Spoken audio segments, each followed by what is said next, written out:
So good morning, everyone. So far, we have seen a lot of methods and possibilities to reconstruct this early stage of life. And in our presentation, we would like to show children from a different angle through the biography of ceramic objects.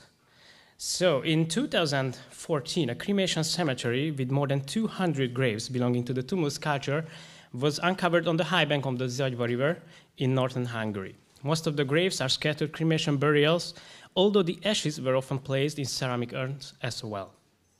However, only 13 inhumation graves came to light. But what makes them exceptional is that except for one young adult female's grave, which is at the northern edge of the cemetery in isolation and furnished with a different grave goods set, so except for this grave, all of the inhumation graves are children burials. The graves were built, as you can see, in various ways, often with stone constructions, and usually contain no more than 1 or 2 vessels and sometimes bronze ornaments. Burial 126, however, stands out, where a unique set of miniature vessels was found.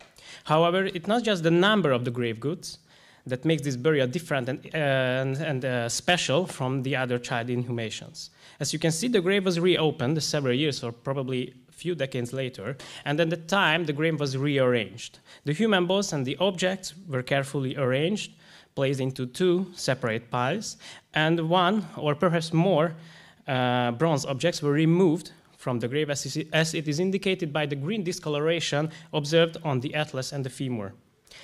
And if we take a closer look at the grave goods, the story of the 2-year-old child becomes even more interesting. The objects are part of a carefully selected, large and diverse miniature ceramic set, including little bowls, here cups, a spoon, and a ceramic disc, and 3 so-called boot-shaped vessels. Some of the objects show use wear traces indicating heavy or frequent use. One of them is chip, which can be observed on the rim and the different edges of the ceramic vessels. Also, partial or complete breakage of handles can indicate use. And one of the best indication of intense long-term use is abrasion, which can be observed on the tip of one of the fragmented boot-shaped vessel.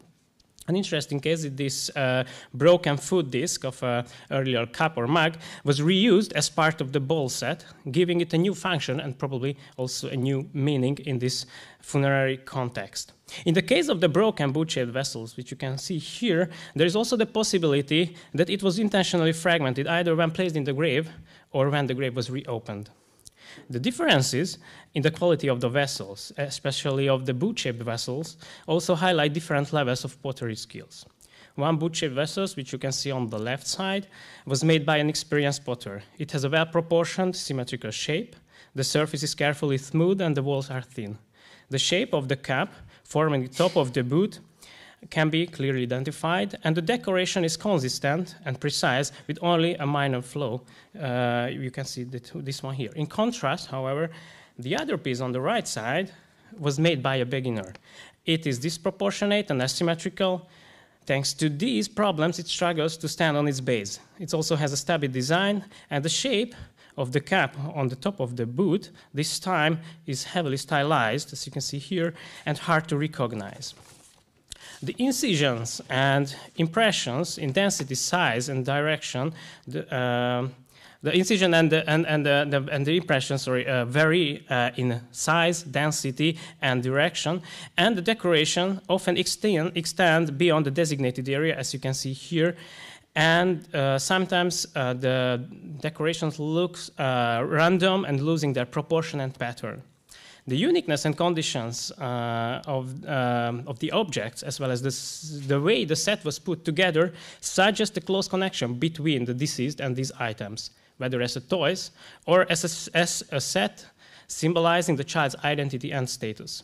To better understand this strong bond between the child and the objects, we wanted to find out if it is possible that the buried 2-year-old child produced some or all of the miniature vessels. To answer this question, it is important to take a closer look at the miniature vessels in general.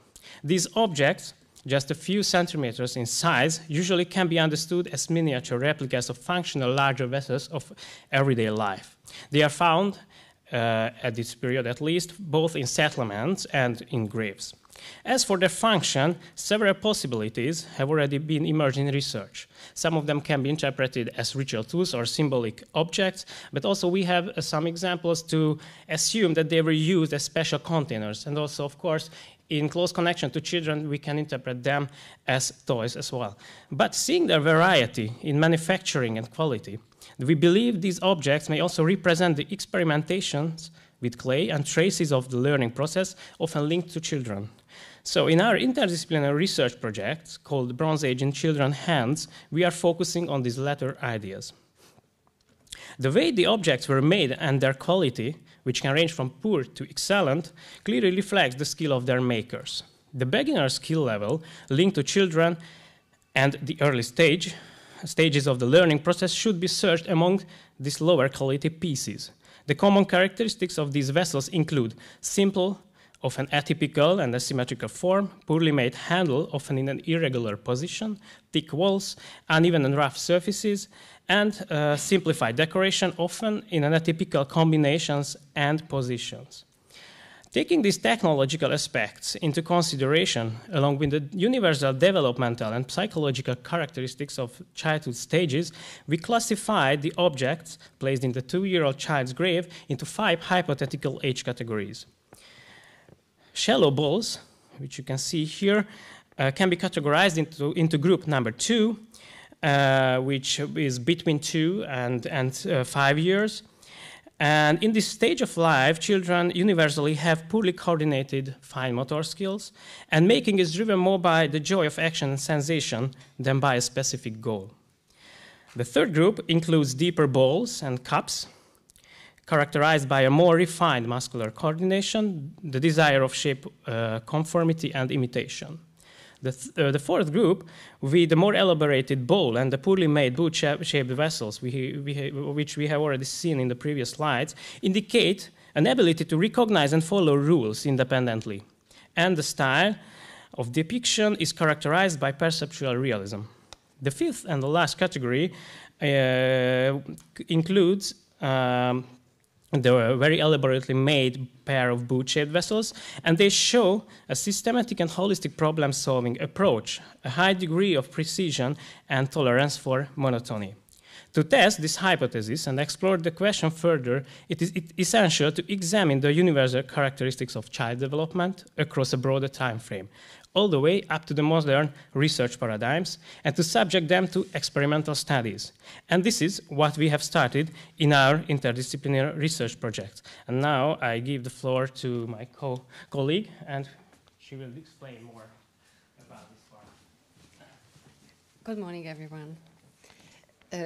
In our team, a childhood expert, a visual skills development researcher, an interaction designer, and an art educator also take part in the investigation based on archaeological foundations, of course, because, of course, we believe in interdisciplinarity, which, according to Frickel, generates more robust understanding of the social world and knowledge emerging from a single traditional discipline. And I am especially honored to be able to speak from this position to you today on behalf of the whole team of ours. One of our key results at the stage of this research is the framework we developed for the time dimensions. As I try to illustrate with this drawing here in the middle, it is a complex formula with multiple intersecting levels and layers. For the experiment, we based our approach on the current paradigms of examining the development of visual skills. The slide presents a complex time dimension matrix consisting of at least four different temporal planes, showing a common time platform valid today that stretches from the Bronze Age to the present.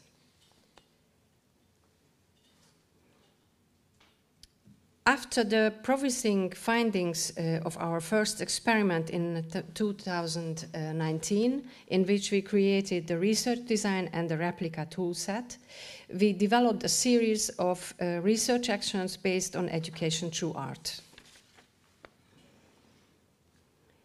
Recently, the research team sprang into action at the Deutsche Kindergarten Budapest. This is a German kindergarten in Budapest. If you look closely, you can spot some children who participated in the experiment. As I will show you shortly, we deliberately chose this institution to ensure scientifically controlled conditions. We asked 8 children to reproduce 5 items from the group of objects found in the earlier presented Bronze Age child grave. Each participant child was given their own replica set. We carried out systematic data collection through video recordings, photo series, and notes, as shown in the slide. One of our researchers, myself, acted as a participant observer. Please do not try to read the text, it's important, because I just try to illustrate here how nuanced and complex the evaluation criteria we used were, not to mention the mathematical methods involved in data analysis. As a long-running study that began in 2014 and continues to these days, in 2016, we managed to develop a modern model of plastic modeling, sculpting development for children aged 3 to 6. We compared nearly 1,000 children, which is a big representative sample, from the 1970s with today's children, and we were able to clearly demonstrate that modern children's visual skills and physical conditions due to lifestyle have significantly deteriorated over the past 40 years. So everything is weaker and weaker year by year. We hypothesize that Bronze Age children's physical characteristics are more similar to those of children from 40 years ago, while one extraordinary group of today's children, especially in this particular kindergarten I mentioned, from our original research sample, with experience in clay modeling, demonstrates skills more closely resembling those of children from a Bronze Age settlement than those of children from 40 years ago. Again, that was the reason we went to this Deutsche Kindergarten Budapest. The 8 participants in our current experiment, aged between 3 and 7, came from this kindergarten. As shown in the documentation of our case studies, 3 children managed to create forms with a complexity similar to the most elaborately shaped and detailed original object. All 3 created hollow forms comparable in size and detail to the original, within the time they remained motivated to create. With more time and mastery of clay working techniques, they could have produced even more similar pieces, but we did not manipulate their persistence through persuasion and other motivations. A 4-year-old participant in our second case study, and it is very typical for this age group, played joyfully with the clay, conducted basic material experiments, and was motivated by the clay itself, but not by the task.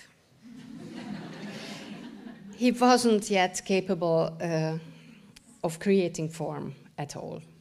His task focus lasted only seconds, and this is also very typical, and was quickly diverted by observing more experienced peers. I am so happy and also surprised to see you laughing, but I have to add, this is not only typical, this is a very common way how children learn in this age.